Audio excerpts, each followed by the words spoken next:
Hey everyone, Dale here with Pacific Sun Technologies. We are live again. This is a common thing I'm going to start doing moving forward that's going to be involving more things that I think are important just to be able to get it out there. So maybe you can listen to this on your car ride to work or to lunch or things along those lines. And if there are certain topics that you want me to do some research on that you feel are valuable for me to indulge and find out if it's worth our time discussing, please be sure to leave some comments down in the description below on some additional topics. And I'd love your feedback as well on what you think of the things that I put out there. Today's video is a pretty important one because we are starting to finally get some data in terms of how the solar market is doing now that the state has transitioned away from net metering and is now moving towards the Net Billing Tariff program, also being referred to as the solar billing program. Now, this is a pretty big deal. For those of you that are unaware of the solar billing program and the net metering program, the biggest difference is how you earn credits. That is fundamentally the main thing here that's changing is you don't earn dollar for dollar credits for your excess solar energy more. The utility company is doing an avoided cost calculation and you're pretty much earning, 4 or 5 cents per kilowatt hour for sending your excess energy to the grid. That's obviously not going to offset your electric bill when you go to consume power in the evenings when they're charging you 30, 40, 50, even upwards of 80 cents per kilowatt hour. You'll just never have enough solar on your roof.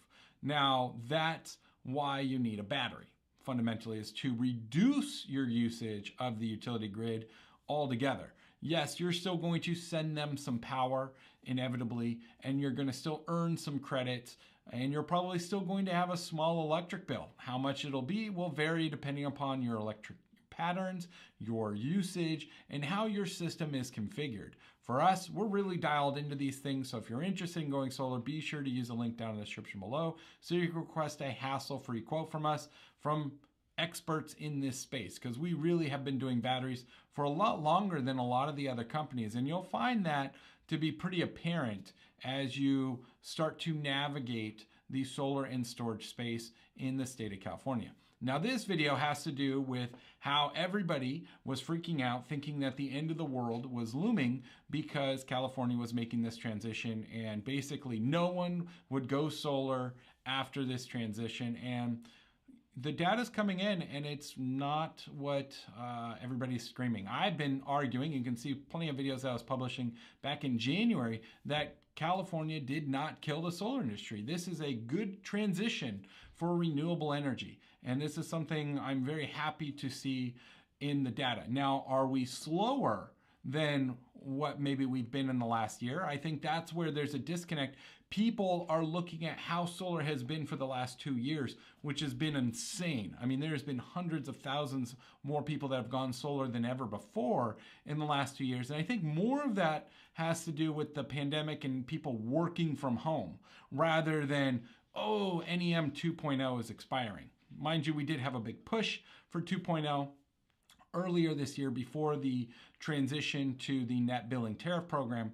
But ultimately, when you look at the data, which I'm going to show you from Ohm Analytics, they are not a sponsor of this video in any way, but they are going to definitely give some valuable insight in terms of what we are seeing, so you have some good stuff to compare.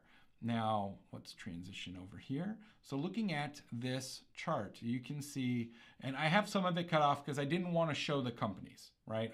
This is data for basically Riverside County. We're looking at Riverside, San Bernardino, and Ontario, right? So it's a pretty big area to be covering, and there's a lot of solar installers within this area. Now, Ohm Analytics is a company that just utilizes and gathers data in the solar sector specifically. I think they do it in other sectors, but I only know of it for the solar space.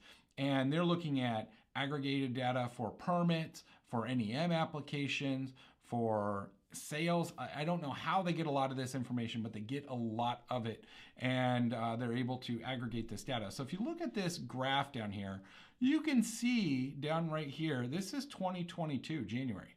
Right? Huge amount of permits were pulled in January of 2022. So, and you can see it's just ramping up, ramping up, ramping up. But if you look at the trend, if we go all the way back, this goes all the way to 2019. So this is 2019. This is September. This is October right here. And this is November. So in October of 2019, we pulled collectively as a solar organization over 860 permits.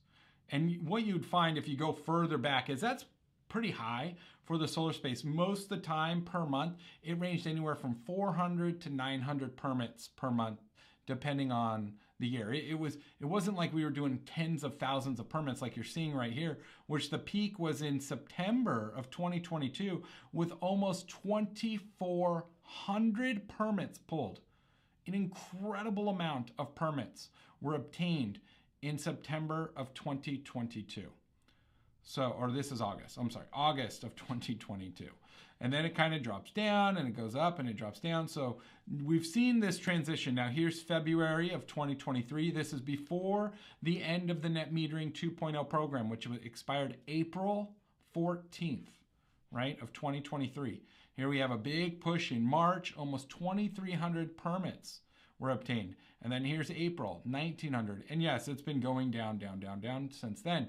But here's, look at this data these are new sales. If you're obtaining these permits, they should be new sales. But that's what we're assuming here. So if we look at October was 1,022 permits. That is more than what it was 4 years ago, right? We looked at that. That's right here, October, 860. Permits were pulled in 2019, pre-pandemic, right? So the solar market did not die in the last 6 months because we've transitioned from a solar-only type of program to a solar plus storage type of program. In fact, we're still doing more, and it's probably because the cost of electricity in the state of California is pretty freaking expensive.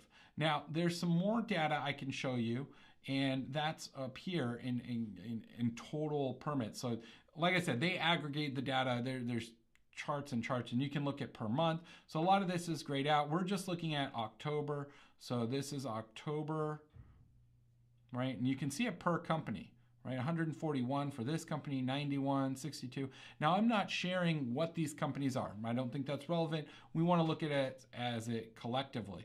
And as you go down, it starts tapering down pretty quick, you know, down to single digits. This is 20 solar companies on this first page from 141 down to 9, right? So then that means everybody else is like 1, 0, you know, there's 1,378 entries, right? So that's how many contractors are being accounted for in this particular area, Riverside, San Bernardino, and Ontario region.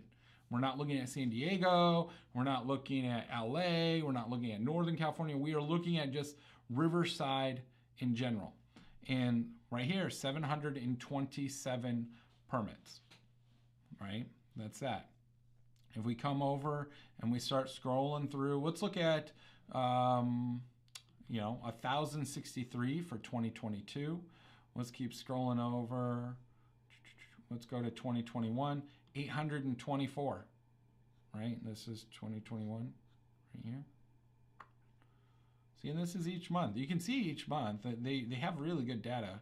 And if let's go to 2020, here's 2020, 586, right? This is around the time the pandemic kind of started.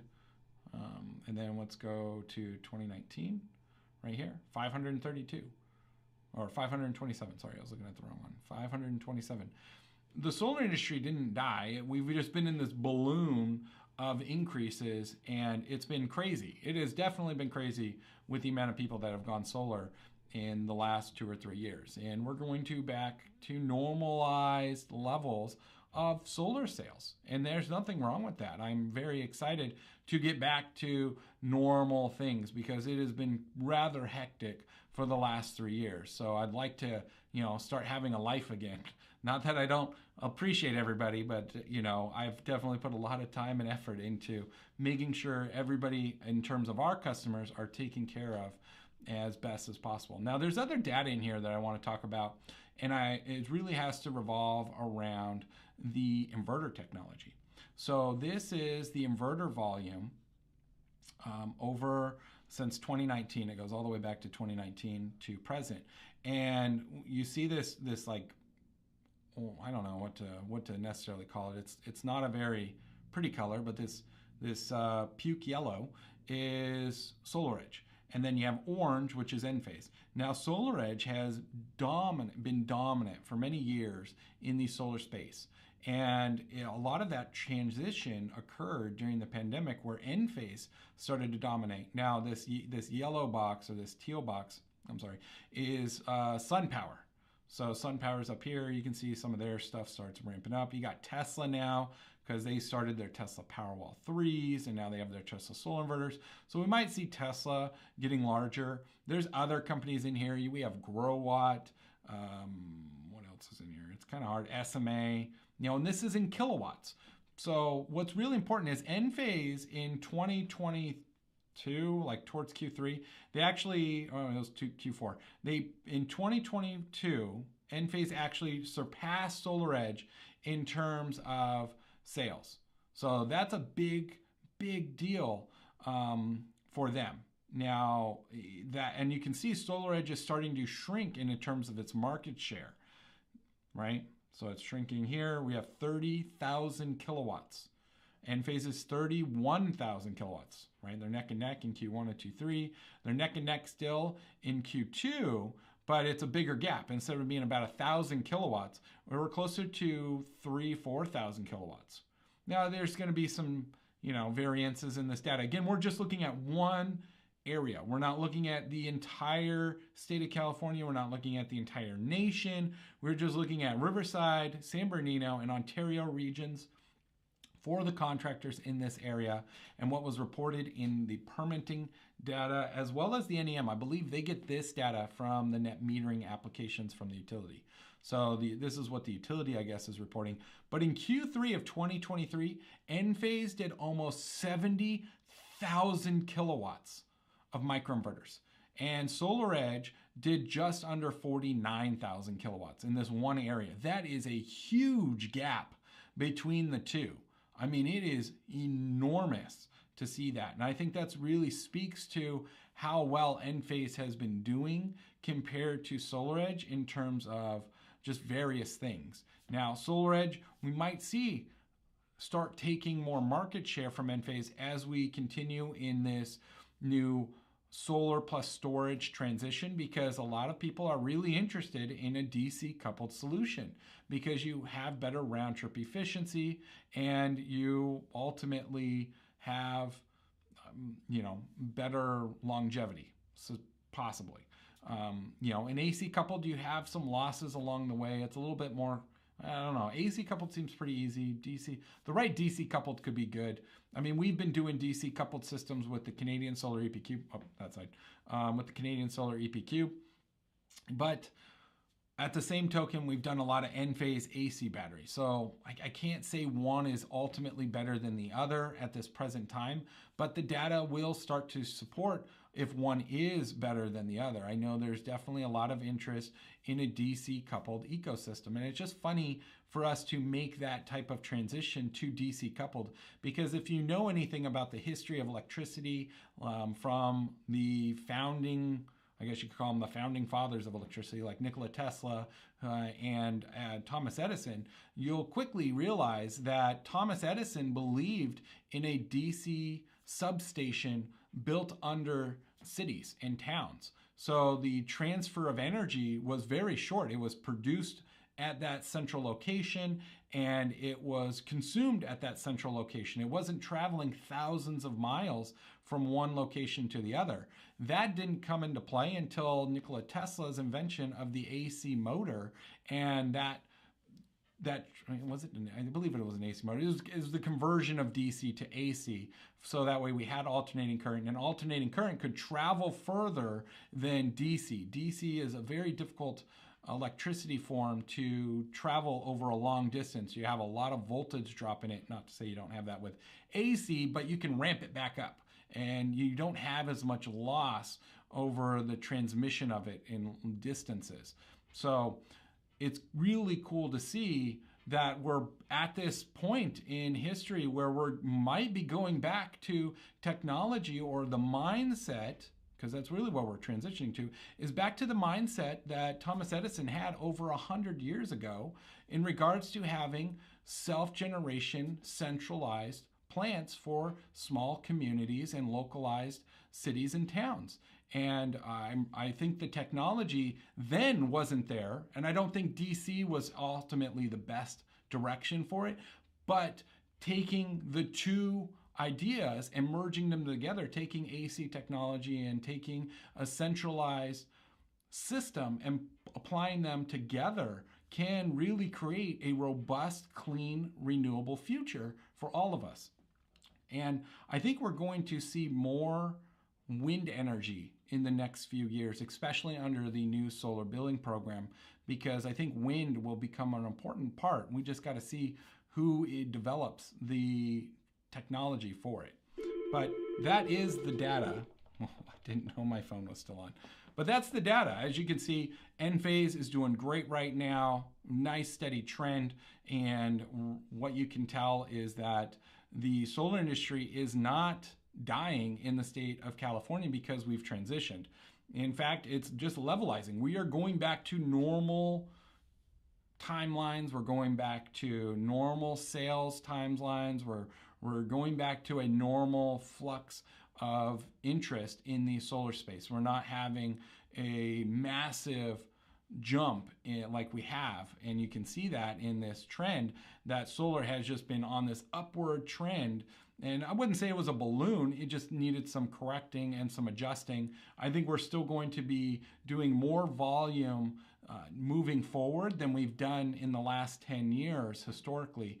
And I'll probably do a follow-up video because I think the real data is going to be come into play next year. Maybe January, might be a little too early, but I think February will be a great month. If you're not subscribed, to be subscribed to the channel, because I will be doing a follow-up video to talk about this again and show how this trend is continuing, because the cost of electricity has continued to increase over the last decade, and it has gone up the most in the last 2 or 3 years. I believe it's been like 30 to 40% in the last 2 or 3 years for Southern California Edison and San Diego Gas and Electric. These are heavy increases, and as more of us adopt electric vehicles and those are placed into the grid, we're going to see even more increases in the electricity cost. Just think of this: fuel, gas, diesel that you use to pump.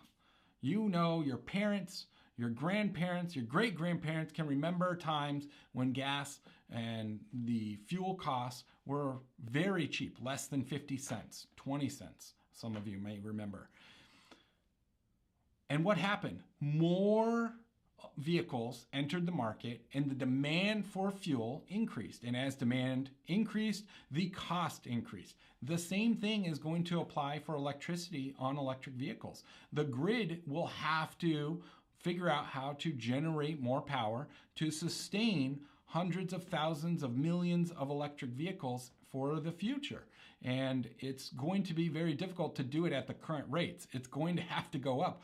I would suspect in the next 2 years, we see one of the major utility providers in the state of California surpass $1 per kilowatt hour. It may not be next year, but it'll probably be about 2025. If not towards the end of 2024. It's going to be really close when we see that. But solar is not dead for sure in the state of California, because the cost of electricity is going to continue to rise. The cost of solar has gone down and or levelized.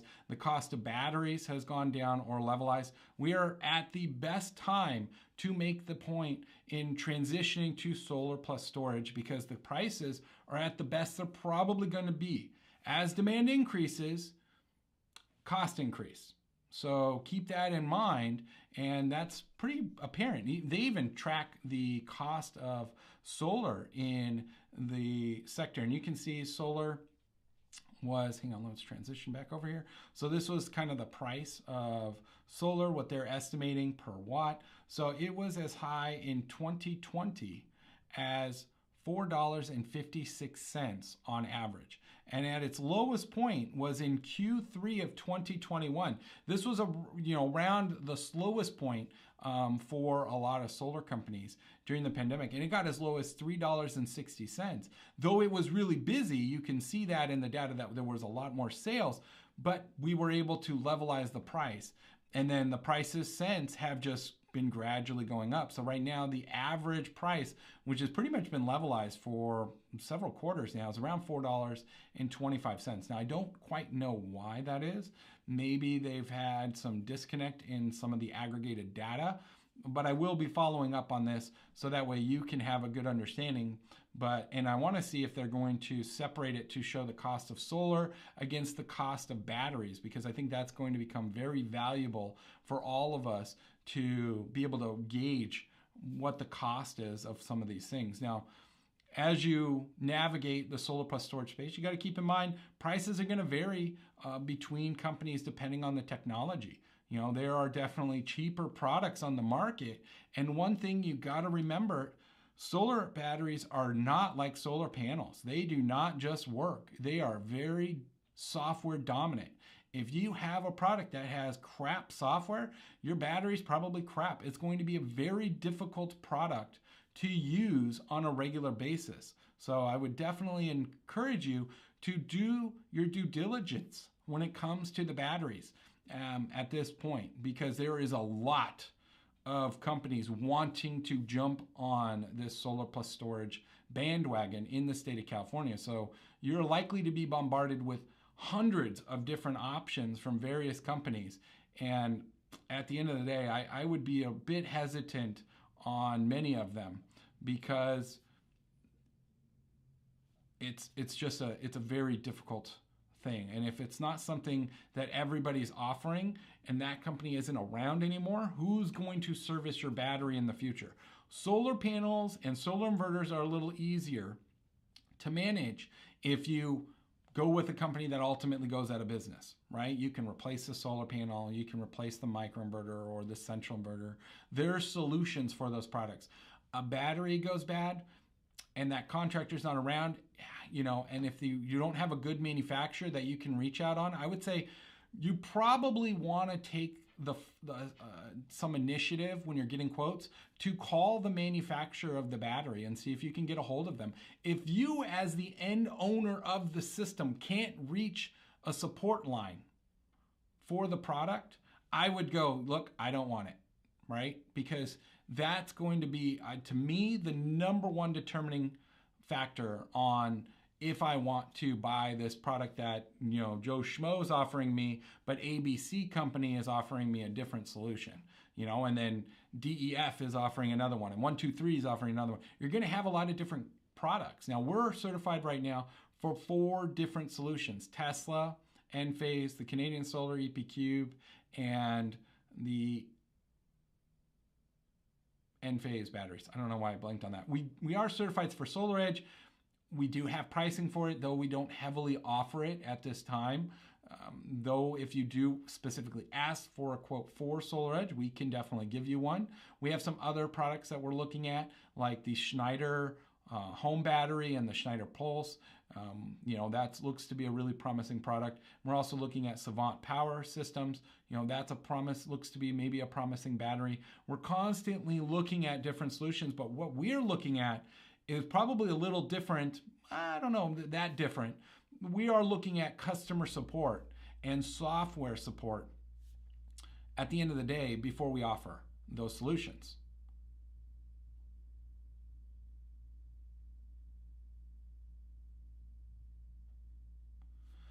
I guess we're going to take a break for an ad. So let's do the quick little ad.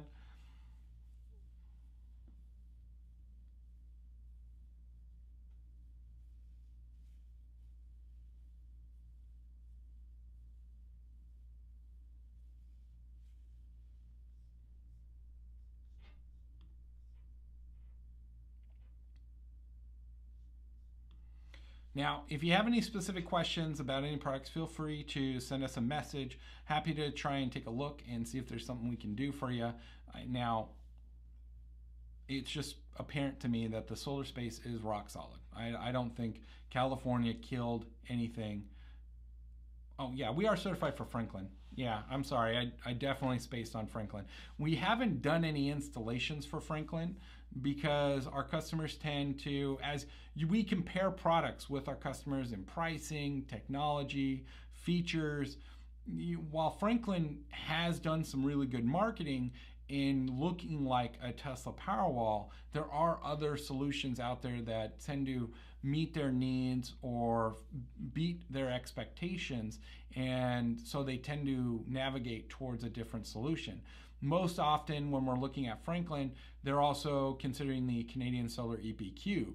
And while the Canadian Solar EP Cube in one full stack isn't as large as 2 Franklin batteries, it is more cost effective because not everybody needs 27 kilowatt hours, but they need the power. And the EP Cube can deliver whole home backup in a full stack with 20 kilowatt hours of storage. And it comes in at a better price, right? But it's all relative. You do have less storage and you have a little bit less power output, but you still have whole home backup altogether.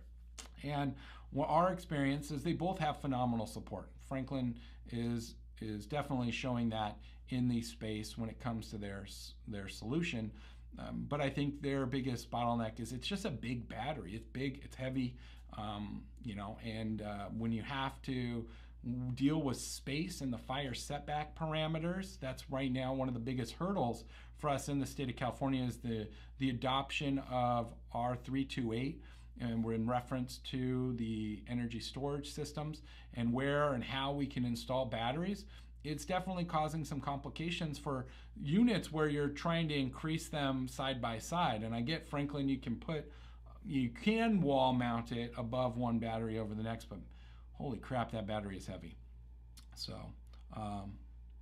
in terms of off-grid technology, we don't do anything with off-grid equipment. So wouldn't be anyone to advise around those for an off-grid solution. All of the equipment that we work with or service or offer is grid tied. So it can be off grid in the sense when the grid fails, it's operating independently, but we do not offer any solutions for a completely off grid system. But yeah, we're kind of getting a little off topic, and it'll be interesting to see what will take up place in terms of the storage. There's really not a dominant player at this time, and I would love to see what Ohm Analytics puts together in terms of the storage. Now, modules have been, obviously we see Enphase has done a great job of becoming a big player and taking over SolarEdge in the US market for the first time, and they've been able to maintain that for the last year. What about modules? Well, surprisingly, Qcell has been a very, very big player in this space for many years. And they've only grown in popularity since opening their factory in Dalton, Georgia, here in the United States. So many of their modules now are manufactured in the United States, and it has made such a big impact. And you can see in the popularity of their panels as them being the biggest bubble here for the various module manufacturers. If you look at inverters, I mean, it is small. You got Enphase, you got SolarEdge, SunPower, and Tesla. And then you got these little strips here of GrowWatt, SMA America, Homalius, I don't know. There's a ton, Delta Electronics. There's a lot of different equipment in here, but Qcell has been a dominant player. Now the purple is SunPower. SunPower has grown a lot, and you got Tesla solar panels, but that can be a little misleading. Tesla solar panels are technically Qcell, and they were Panasonic. So, I kind of, that does frustrate me. I would think that even if it's an OEM product, I think this data would be a lot more valuable even if it subtracted the fact that if it's an OEM, if it's a white label, I should say, who the OEM is. Yeah, it's a Tesla solar panel, but it's made by Qcell. Cool, it goes towards Qcell. You got Longi in here, Panasonic. As you can see, their market share has definitely shrunk pretty dramatically. You got JA Solar. That one's grown huge in Q3 of 2023 for solar panels. Jinko Solar has a factory in the United States, but you don't see many of their panels on the market. They tend to focus more in commercial. Panasonic had a big bump in Q3 of 2023. I'm not sure why. You don't really see, we got Canadian Solar's growing in popularity, which we've been offering Canadian Solar. It's been a great panel. You got Aptos Solar, which is based out of Silicon Valley. They've been growing in popularity. So the solar panel space, at the end of the day, to me, as long as it's a good, reputable brand, it really shouldn't matter. But it does matter on the battery, 100%. You don't want to take a shortcut when it comes to the battery. And I kind of feel the same way with the inverter technology. There's some things you kind of want to go with a more reputable brand. I think Enphase is an excellent choice in and out at the end of the day, because they have a tried and true product. It comes with a standard 25-year warranty. I mean, you can't really argue with that. SolarEdge has been good, and I think their biggest bottleneck has been, just customer support. I think they've gotten through a lot of those and have rectified it. I mean, we did a video with them back at RE Plus in Las Vegas. Be sure to check that out if you haven't. But I mean, they've definitely made some big improvements to fix the issues they experienced at the beginning of the pandemic. A lot of it was somewhat out of their control in terms of supply chain. Everybody dealt with it, but I feel they got hit really hard compared to it. I mean, there's plenty of products that we did service warranties on, like ABB or Aurora, and it was like they were saying 26, 30 weeks to get a replacement inverter. Obviously, these customers weren't going to wait that long, so they would buy a new inverter. These weren't systems we installed. We were just servicing them because their company they had done business with had gone out. Now, are we going to see a lot of solar companies go out of business? Yeah, more than likely, because storage is that much more complicated. So the transition for California switching from just a solar only thing does result in there being fewer solar installers in the space altogether.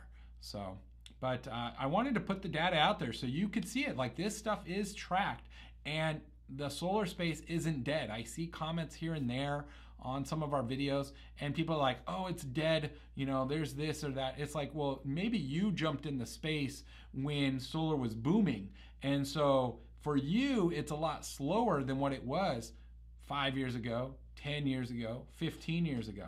But to us, it's the same. It's gone to a normal standard pace of sales, of supply and demand. We're back at normalcy, so now we don't have to be stressing as much with things, because it has been pretty hectic for the last 3 years in the solar sector. It's been a crazy ride. Very thankful for all of our customers that are there. And if any of you live in our area and you don't have support from your local installer, or they've gone out of business, or whatever it might be, we do have a service program available to those of you that need it. You can use the link down in the description below to check it out. And then, of course, if you live in our area, Southern California, and you haven't made the switch to clean renewable energy, you keep forking your money hand over fist to the utility company for whatever reason, be sure to request a quote. I mean, we want to help you, one, save money, and two, become energy independent. You're helping the environment, you're helping your wallet. It's a win-win. What's there to argue about that? And if you get batteries with it, now you can have backup. Now, if there's a power outage, you don't even have to think twice. You get to keep the power on. I mean, the cost of solar is cheaper today than it was 10 years ago. And we have to include storage. That says a lot. If it's the same price or cheaper than it was 10, 15 years ago, that means we've come a long way. It's not more expensive. We still got the 30% tax credit, and we got some state rebates available too. So that's all I got for this video. I appreciate your time. Thanks for watching, and be sure to subscribe to the channel to stay up to date on things like what's going on in the solar industry. Is it dead in California? And it's not. The data says it's not. It's very clear it's not. So I appreciate it. I'll see you in the next one.